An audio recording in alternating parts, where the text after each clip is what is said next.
기대 이상의 숫자를 계속해서 보여주고 있는 국면이에요. 뭐 17개 분기에서 뭐 16개 분기 실적 상회했다, 상회했다 뭐 이런 얘기가 있는 회사인데 테슬라의 경우에는 그러니까 올해는 숫자상으로 보여주는 게 좀 약합니다. 그래서 가장 내러티브 주식일수록 이런 하락 국면에서 많이 빠지고요.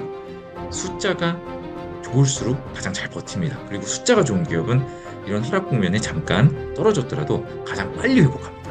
이 대부분의 하락은 사실은 지나고 보면 매수기인 경우가 있는데 제가 왜 근데 자꾸 대응을 그래도 같이 해야 된다고 얘기를 드리냐면 대표님 안녕하세요.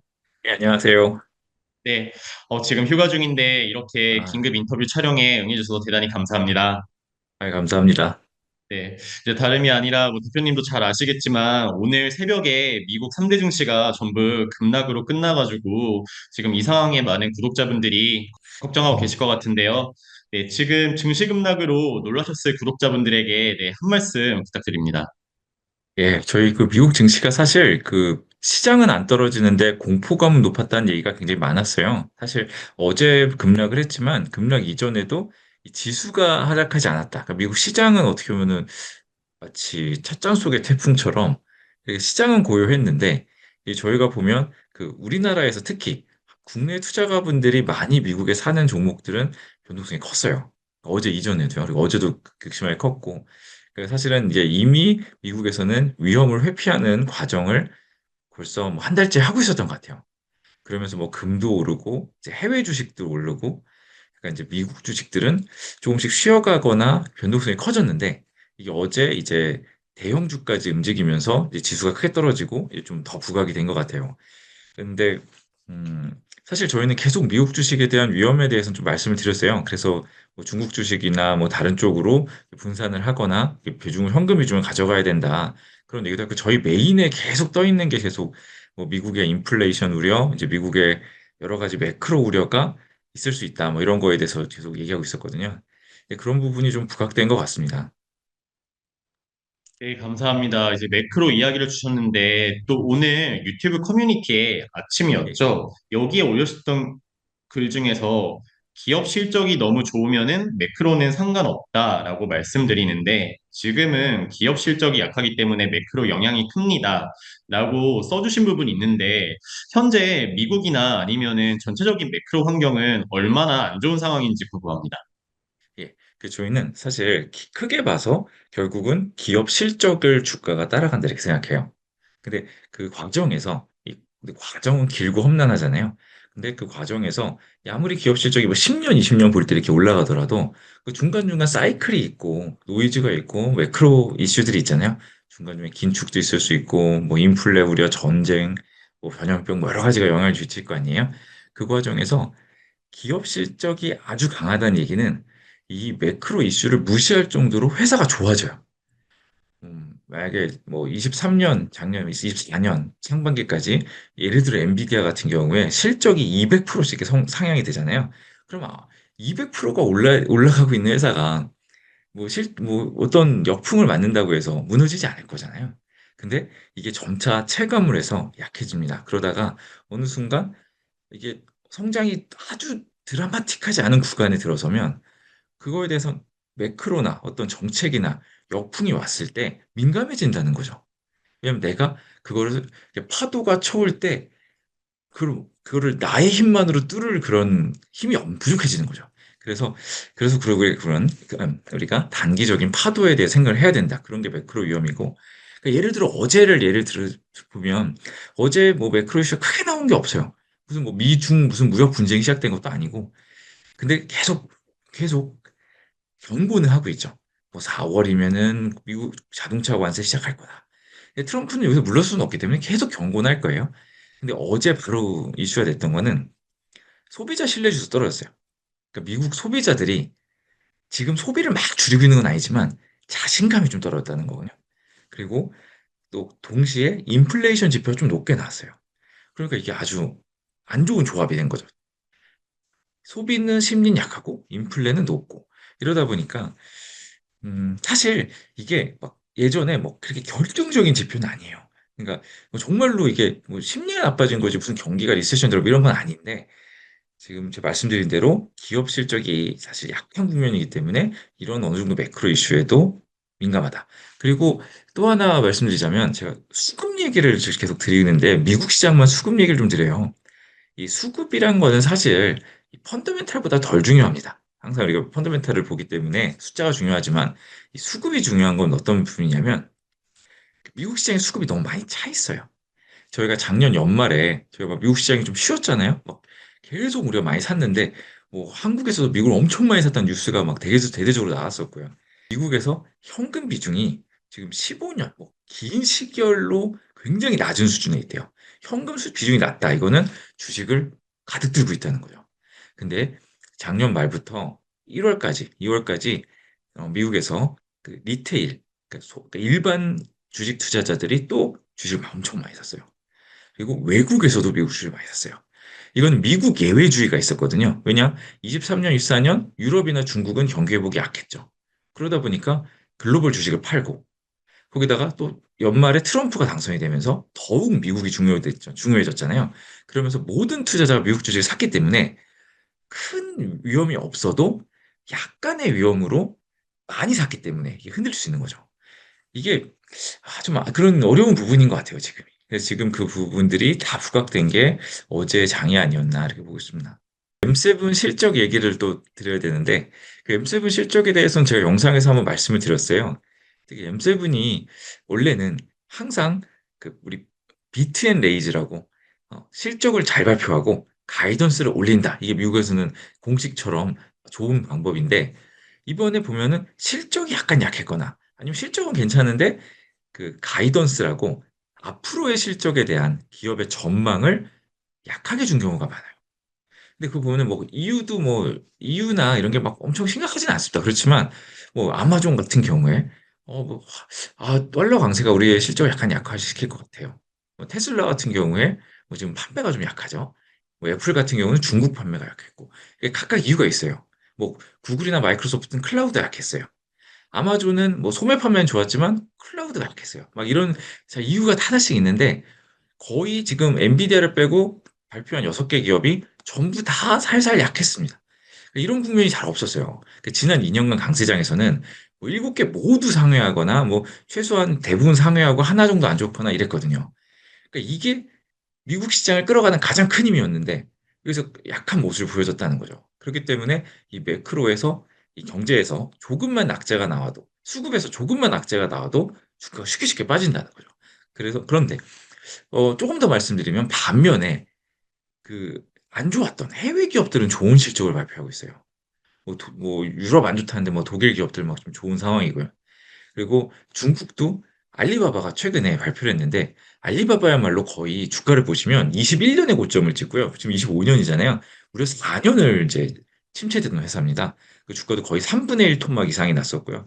이렇게 가장 숫자가 안 좋은 기업의 대명사였는데 이번에 뭐 클라우드 실적이 예상을 참여하면서 그리고 앞으로 AI에 대한 기대감을 높이면서 강한 자신감을 보여줬거든요.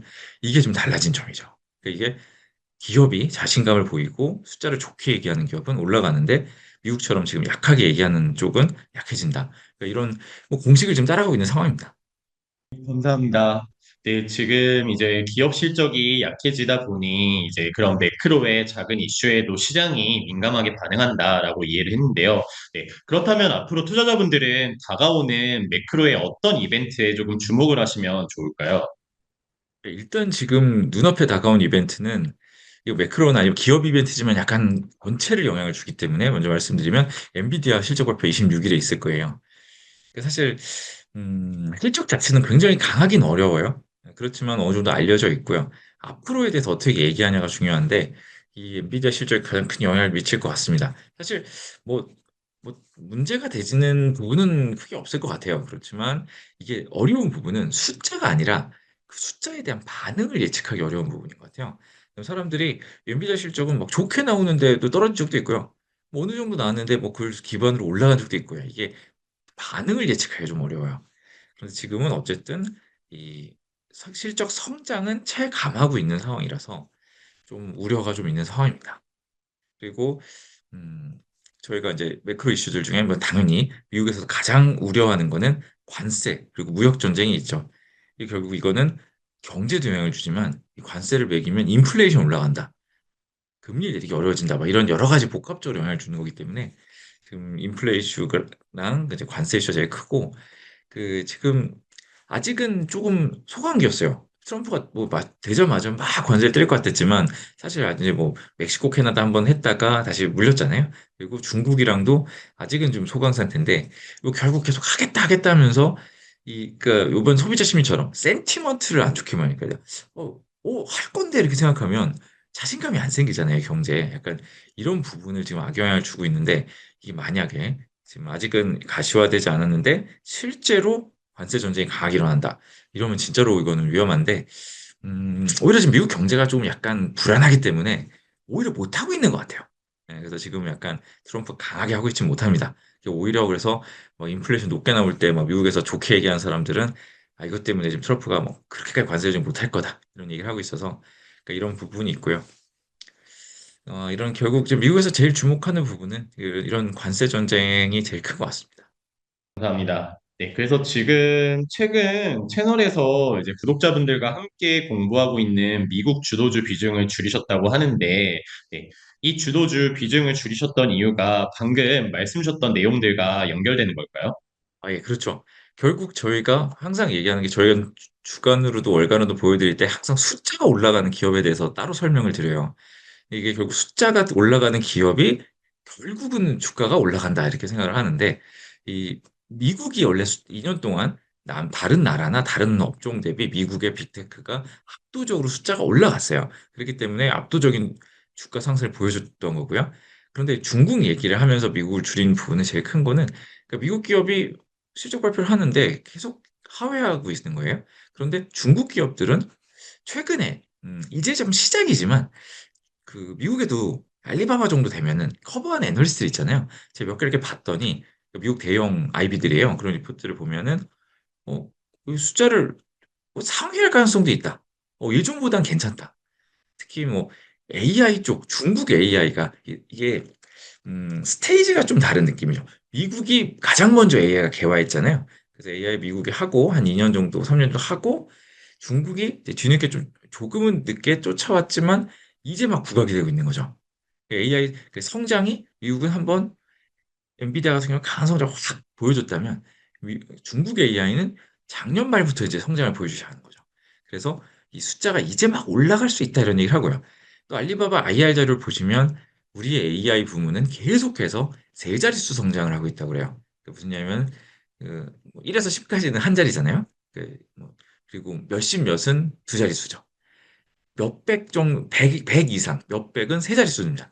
그러니까 트리플 디짓 성장을 하고 있다. 그래서 AI가 굉장히 많이 성장하고 있는 걸 강조하고 있는데, 이 좋은 점은 이게 초기라는 거죠.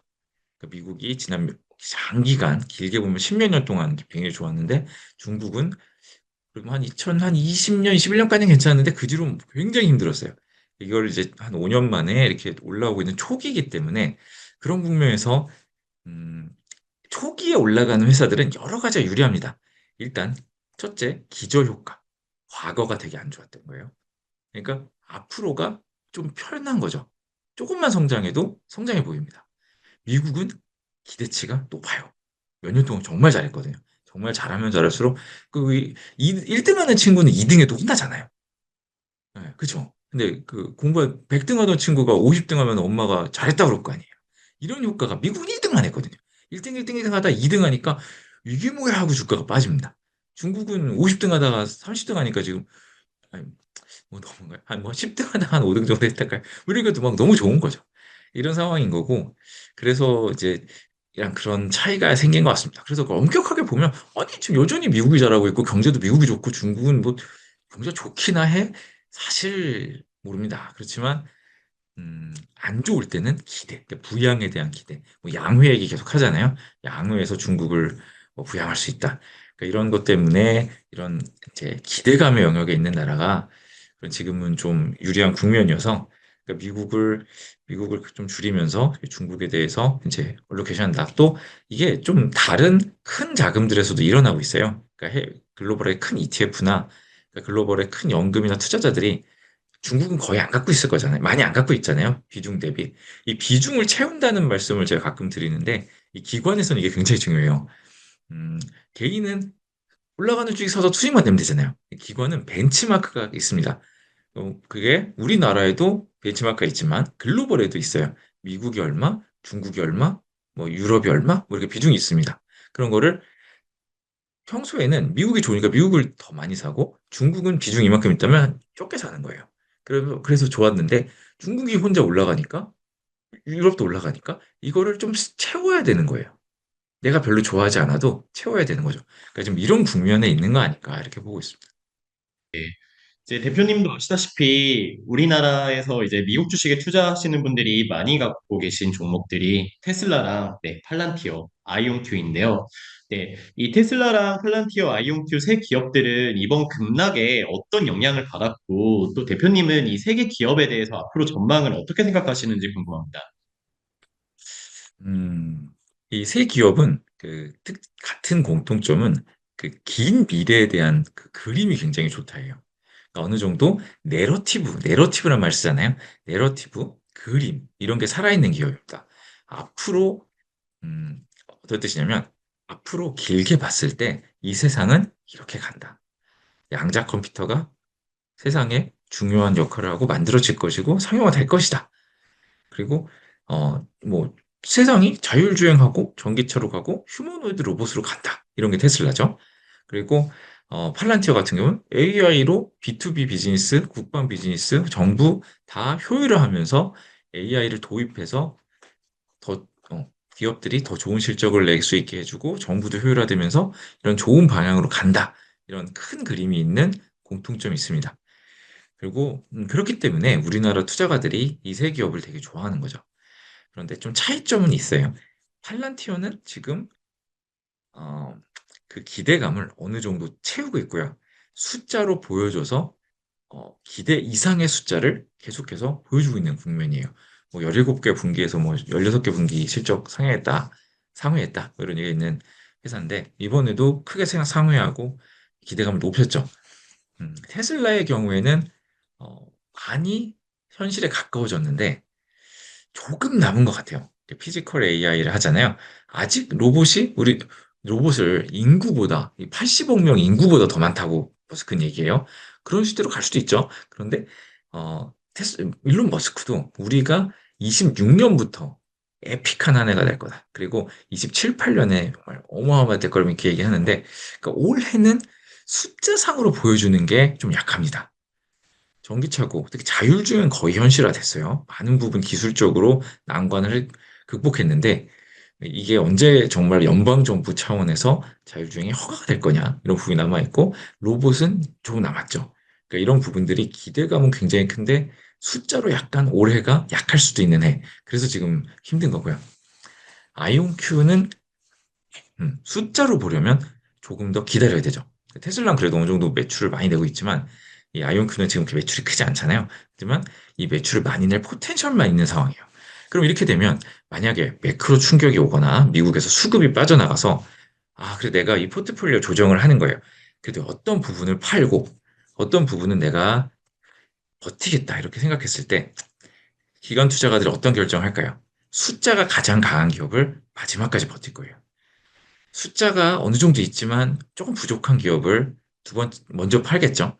가장 먼저 팔 기업은 숫자가 없는 기업을 팔겠죠. 그래서 가장 내러티브 주식일수록 내러티브가 강할수록 이런 하락국면에서 많이 빠지고요. 숫자가 좋을수록 가장 잘 버팁니다. 그리고 숫자가 좋은 기업은 이런 하락 국면에 잠깐 떨어졌더라도 가장 빨리 회복합니다. 그래서 이런 특징을 지금 말씀드렸고, 그래서 지금 아이온큐어 같은 경우는 사실은 이 미국 시장이 지수적으로 시장 전체가 흔들리지 않을 때부터 주가가 빠지겠어요. 우리나라 제일 많이 산 내러티브 주식들, 아이온큐, 뭐, 실스크, 리게티, 그다음에 뭐, 그런, 저기 이런 대표적인 숫자가 없지만, 그래 좋아했던 주식들. 그리고, 어떻게 보면 마이크로 스트래티지, 이런 회사들도 그런 영향을 많이 받았던 것 같아요. 그래서 실제로 좀 먼저 빠지기 시작을 했고, 그 다음에 테슬라가 빠지기 시작했고, 팔란티어는 실제로 상향하면서 끝까지 버티다가 지금 마지막에 이제 장이 무너질 때 좀 빠지기 시작했습니다. 이런 차이가 있는데, 이런 차이는, 어, 그래서 어떤 거를 꼭, 그러면 이 차이를 알고 대응을 해야 되는 거죠.